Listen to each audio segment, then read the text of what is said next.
Letter 15, Tuscany, by Mary Wollstonecraft Shelley.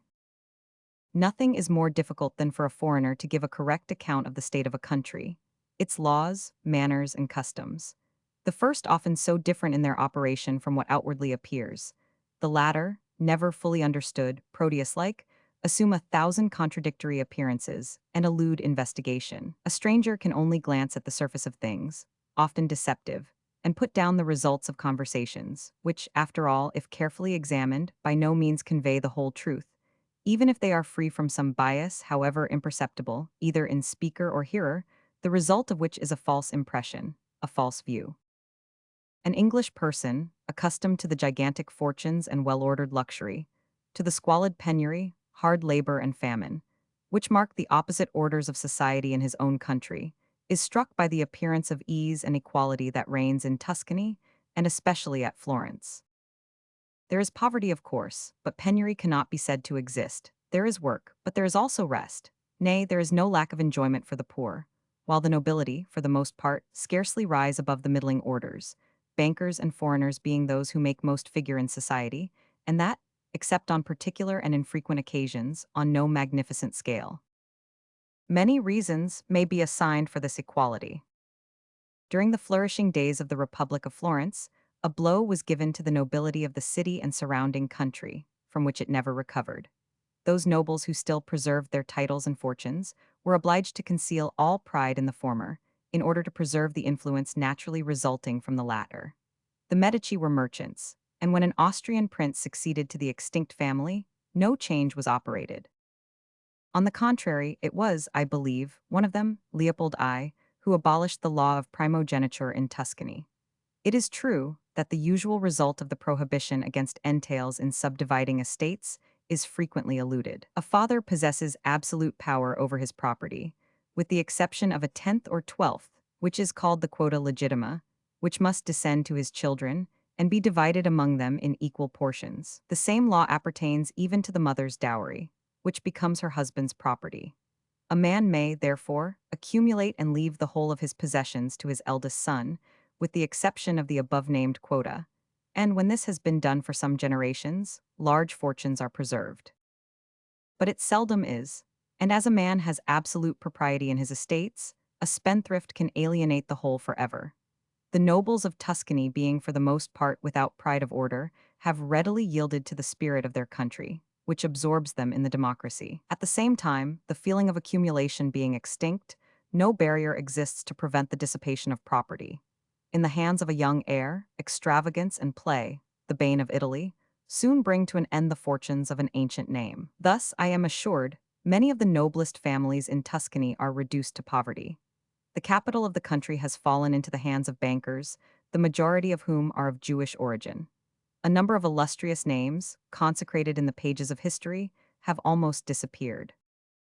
They only mark the walls of palaces, empty of the impoverished descendants of their former possessors. This absence of accumulated riches, of course, checks the arts of luxury, mechanical improvements, and all progress in the framework of society. It multiplies the numbers of those who are just raised above poverty, while the benignant nature of the climate and the abstemious habits of the Italians prevent the poor from suffering want. The country is, for the most part, divided into small farms poter, cultivated by the family of the countryman, contadino, who holds them, he giving his labor, the crops and tools, the owner the land, dwellings, and substantial repairs. The profits are divided, and the rent, for the most part, paid in kind, a circumstance which aids the farmer and limits the fortune of the owner. The country people labor hard, very hard, and live poorly, but they do not suffer want. And if there are no farmers so rich as with us, there is no absolute agricultural distress. In Florence itself, the common people are well-to-do. They are perhaps the least agreeable people to deal with in Italy.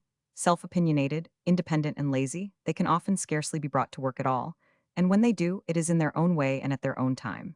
They love their ease and they enjoy it. They are full of humor and intelligence, though their conceit too often acts as a drawback on the latter. I speak especially of the Florentines, as they are represented to me, for conceit is not a usual fault among the Italians. As I have said, an English person, accustomed to heart-piercing accounts of suffering, hard labor, and starvation among our poor, gladly hails a sort of golden age in this happy country. We must look on the state of society from a wholly different point of view.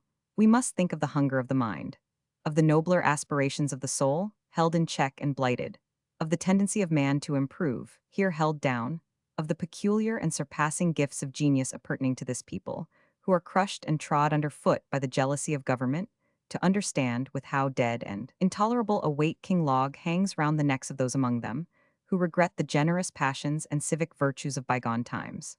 The Florentine reads of Filippo Strozzi, of Ferruccio Ferrucini, of Michelangelo. He remembers the pure and sacred spirit that Savonarola lighted up among the free and religious citizens. He thinks of the slavery that followed, when genius and valor left the land indignant, and what has come, the poet speaks of. But those days, too, are gone. There has come such life as the flocks lead on the mountain sides, such life as the idle, graceful fallow deer may spend, from springtide to rainy autumn, under the noble trees of some abundant park. But where is the soul of man? In the hands of those who teach him to fast and tell his beads, to bend the neck to the yoke, to obey the church, not God. Nor is this all, especially among the rich, far, far from it, for men, unless tamed by labor, can never lead the innocent lives of the beasts of the field. If darker crimes are unfrequent, yet vice flourishes, rank and unchecked. The sense of honor is destroyed, the nobler affections are crushed, mental culture is looked on with jealousy and dies blighted. In the young may be found gleams of inextinguishable genius, a yearning for better things which terrifies the parents, who see in such the seeds of discontent and ruin. They prefer for their sons the safer course of intrigue, play, idleness, the war of the passions, rather than the aspirations of virtue. To do nothing has been long the motto of the Tuscan government. Had it been strictly observed, still much might be said against it. Leopold I was a good sovereign, a clever and liberal man. Ferdinand, who succeeded to him, suffered many vicissitudes of fortune during the period of the empire of Napoleon. But he was not, like his namesake of Naples, driven by adversity to cruelty and arbitrary violence. When he was restored to his throne, still it was his wish to keep his people happy and contented. It is his praise that if authority sheathed its sword and veiled its terrors, nor even used the wholesome restraint of the law to punish crime, it acted simply as a torpedo on the energies of the land, nor used any concealed weapons. Ferdinand constantly and resolutely refused to institute a secret police in Tuscany. It was a story I remember, told at the time, during the revolutionary period of 1821, that the Austrian minister at Florence presented a list of 60 Carbonari to the Grand Duke and begged that they might be arrested. "I do not know whether these men are Carbonari," said Ferdinand, "but I am sure if I imprison them, I shall make them such," and rejected the list. His successor, Leopold Roman II, has not had the wisdom to pursue the same course. The bane of Italy is the absence of truth, of honor, of straightforwardness. The vices opposite to these nobler virtues have now the additional culture which must ensue from the circulation of a system of secret police, of spies, of traitors. Yet still the government is mild. In 3132, the throne of Leopold Roman II was shaken by several conspiracies, and the revolutionary spirit of Romagna, which tended to unite all Italy in one bond, had numerous proselytes in Tuscany. But for a traitor it is supposed that on one occasion the person of the Grand Duke would have fallen into the hands of the conspirators.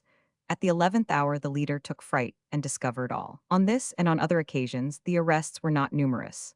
The sentences to us to whom treason and the gallows are quick following cause and effect, mild, and these even after a few months softened. Leopold wishes his people to be quiet and happy. He hates violence. To pay a traitor to betray, and so to crush a conspiracy noiselessly, appears to him wise and judicious policy.